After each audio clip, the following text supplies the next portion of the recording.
welcome back to DXB Today. Don't need me to tell you just how busy the city is at the moment. All sorts going on. You've got tourists coming to town, families in town, and no shortage of events. Big, small and otherwise. None bigger though than of course the Emirates Airline Literature Festival of Literature, which has been running for many years now. Still attracting some of the biggest names in literature from around the globe. In fact, we sent down Faris to catch up with some of those big names.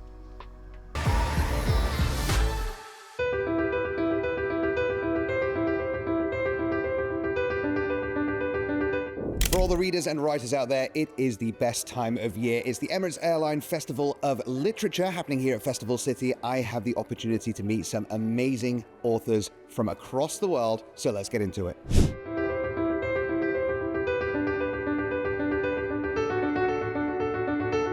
All right, my teenage self is screaming right now. We are here with one of the best children authors in the world. It's Mr. Jeff Kinney, the author and illustrator of Diary of a Wimpy Kid. Jeff, thank you so much for being on the show. Oh, thank you very much. You honor me with that statement. Thank you. I read your very first book, Diary of a Wimpy Kid.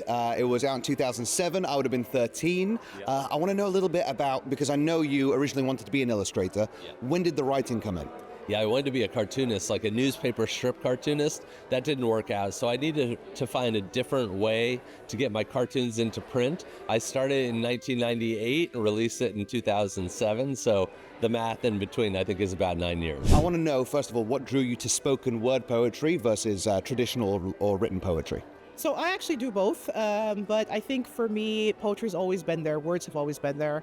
I grew up reading books and being read to, so literature has really been a part of my life for all of my life, basically. What do you think, why did you find the need for this? What do you think people's biggest roadblock is when it comes to investing in themselves? It's not knowing the steps to take. So the reason why I wrote this book now is like we're in an AI tech-driven world. There's so much changing, hybrid working environments, competitive landscapes. How can you stand out, invest in yourself to learn things, to build your personal brand, to build relationships, and most of all, don't be a waiter. Don't wait for people to give you those opportunities.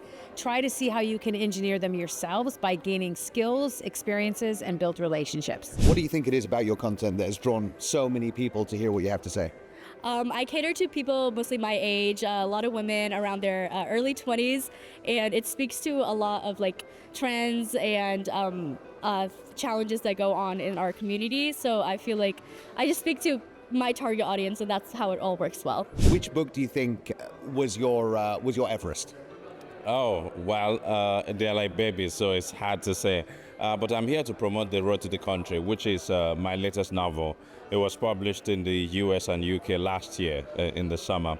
So it's about the Nigerian Biafra War, which took place between 1967 to 1970. So it's a war novel.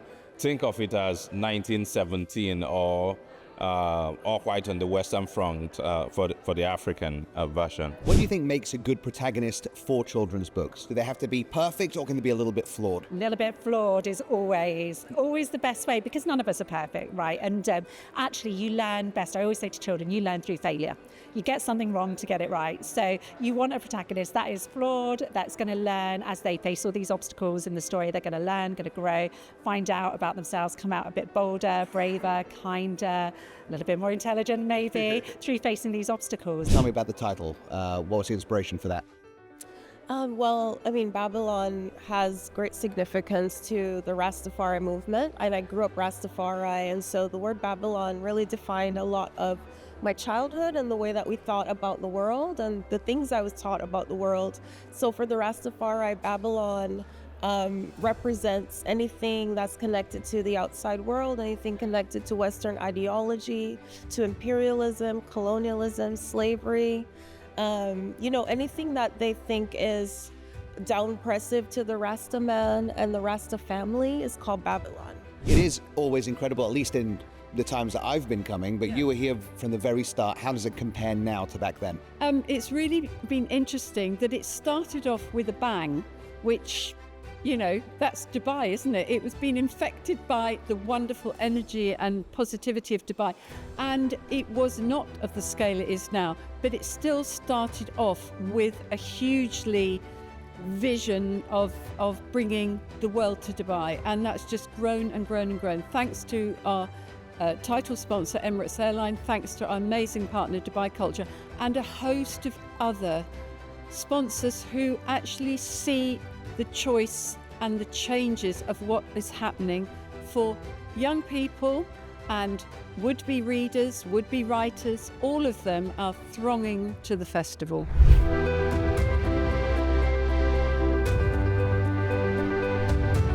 Well, I don't think I've met that many inspirational people all in one day, and it has been an absolute privilege and a pleasure. It's been amazing here at the Emirates Airline Festival of Literature, and I can't wait to be back next year. Great stuff over there with Faris. If you have missed any parts of the show or just want to see any clips again, you can always go to our YouTube channel, which is youtube.com/Dubai1. Or if you're more of an Instagram person like I am, you can follow us on our page that is at Dubai1TV. And please don't forget to use the hashtag DXB today if you'd like us to see some of the cool things, places or foods that we need to try.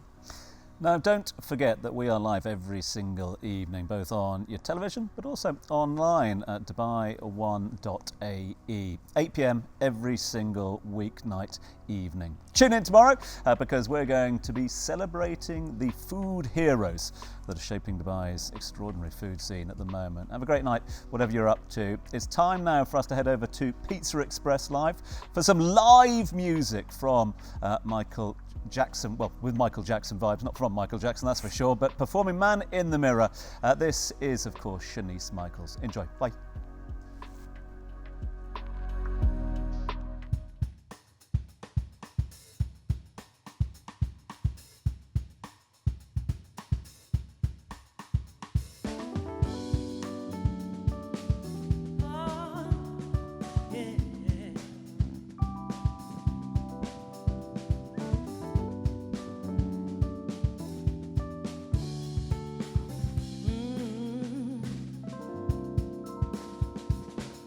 I'm gonna make a change for once in my life. It's gonna feel real good, gonna make a difference, gotta make it right. And as I turn up the corner on my favorite winter coat, the wind is blowing my mind. I see the kids in the street without enough to eat. Who am I to be blind, pretending not to see their needs? A willow deep is scarred, somebody's broken heart, and a woman's soul. They follow each other on the wind, you know, 'cause they got nowhere to go. That's why I want you to know I'm starting with my man in the mirror. I'm asking him to change his ways. No message could have been any clearer. If you want to make the world a better place, take a look at yourself and make that change. Na na na na na na. I've been a victim of a selfish kind of love. It's time that I realize there is some with no home, not a nickel to loan. Could it be really me pretending that they're not alone?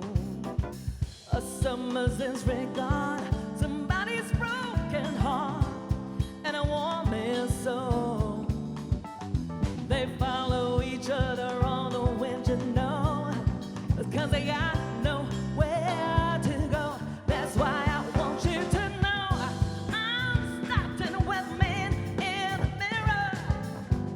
I'm asking him to change his ways. No message could have been any clearer. If you